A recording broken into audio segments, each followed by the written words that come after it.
Dear friends, a very different and tasty recipe, appam and vegetable stew, is what we'll be making today. For making this, we need 4 cups basmati rice soaked in water for 2 hours, 2 cups grated fresh coconut, 1 cup coconut or plain water. Coconut water on its own will start the fermentation process. If you are using plain water, add a pinch of yeast, pinch or half teaspoon yeast to this recipe if you are using plain water. Otherwise coconut water will start the fermentation process. 1 cup cooked rice. If you want a very white colored appam, please use not red rice, cooked basmati rice. 3 to 4 tablespoons sugar, 1 teaspoon salt. This is to be added just before cooking. For the stew, we need 2 to 3 cups mixed vegetables, beans, peas, carrot, cauliflower, 4 medium potatoes. All these vegetables are as per your choice. Whatever you like in a stew, you can use it. But these are the traditionally used ones. Half cup small or normal onions. If you get small onion, it gives a unique taste. Whole spices like pepper, cinnamon, cardamom, cloves, star anise. Now this is as per what I am making. The quantities you may vary as per the quantity of the vegetables. 10 chilies and 2 in ginger. Now coconut milk is fresh or powdered coconut milk, you can reconstitute it, plus curry leaves. Now as I said that I keep a coconut water in my fridge and take it out and bring it to room temperature before making this appam and stew recipe.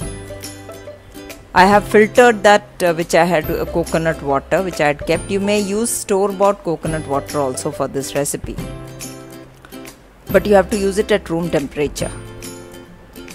Now I am going to grind the basmati rice without the water, drained basmati rice, grated coconut and cooked rice with coconut water, and grind it to a very fine paste. Now the consistency of the paste, it has to be very smooth and there should not be any lumps or any big granules in it. Now to start the fermentation, to help in the fermentation process, we have to make a paste of this coconut mixture. That is, you have to make it into a thickened paste. So I will add plain water to this and keep it on medium-low flame. Take about 2 tablespoons of this and mix it with water and cook it on very low medium flame, and then transfer this thickened paste.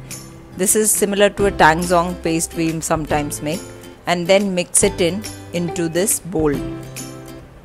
We have to add the rest of the coconut water. Add 2 to 3 tablespoons of sugar would be okay to start the fermentation process, and if you like your appams to be sweet, you may add it before starting to make them. This has to be kept overnight for fermentation, or at least 7 to 8 hours. This has to be a thickish paste. Now I have kept this aside the previous day. Now in the morning I am making stew, the vegetable stew as an accompaniment to this appam. Add diced potatoes and mixed vegetables into the cooker. Green out of these garam masala, green chilies, pepper, cloves, cardamom are very important, and please do not miss them. Curry leaves as per your quantities, as per your liking. Now this is for around 1 kg of all the vegetables. I have taken 1 star anise, 2 big pieces of cinnamon, 2 big cardamoms, and pepper I have just roughly crushed it. And since all these garam masalas, these whole spices come into what you are eating, so I have put it into a bag, small bag, and I'll turn it into a spice bag, and I'll throw this out once all the aroma is infused. Now I have made a thin coconut milk. This has to be thin because I am going to cook the vegetables in this thin coconut milk, and cook it for 2 whistles. Now before that, I'll just lightly saute these small onions or if they are big onions, just slice them out, slice them thin. Those onion juliennes you add to the vegetables, add some water, plain water, and put it for cooking. Now the next day, this is how it has turned out. You can see how many bubbles have formed on its own without addition of any yeast. Of course, if you are using plain water, you will have to add around half teaspoon of yeast to start this fermentation. Otherwise, the coconut water will on its own start, and the paste which we added will start the fermentation. Now this has to be, as appam is much thinner, the batter has to be much thinner than what we are used to making a dosa batter. So it has to be thinned out. I am adding plain water, and just before cooking I will add around 1 teaspoon of salt. And as I like sweet appams, the taste has to be very sweet. I like them, I prefer them. This is completely, you can avoid it. Add castor sugar also to this. Now I have cooked and I am taking out this spice mix. I'll discard it since it has given out all the aroma. Add salt and just add thick, this time this is the thick coconut milk I am adding, and 3 teaspoons of virgin coconut oil.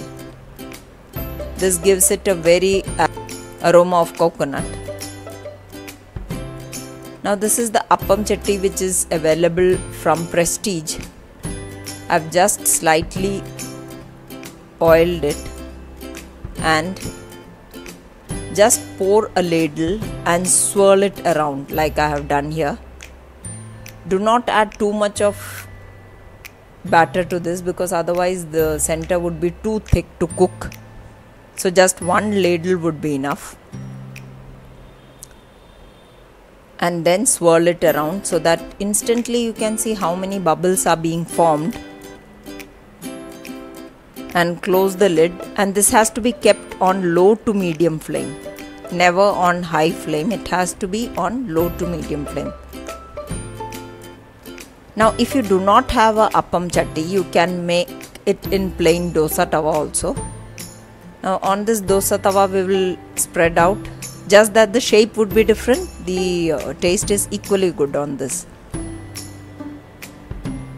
We do not flip it over, we just cook on one side, keep it on low flame and cover it so that both sides are cooked, and take it out onto a serving plate.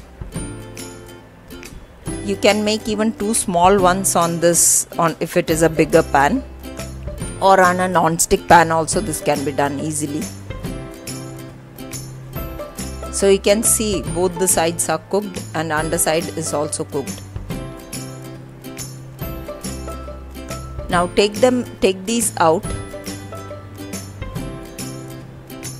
onto a plate and serve this with a yummy vegetable stew. Yes, these appams can be had just like that without any stew. Just add some sugar granules on it. Sweet appams can be had with thick coconut milk and sugar. Or you can, as I am doing here, you can serve it with a very healthy and tasty vegetable stew. So please do share and subscribe to Gluten Free India for more such recipes. Thank you.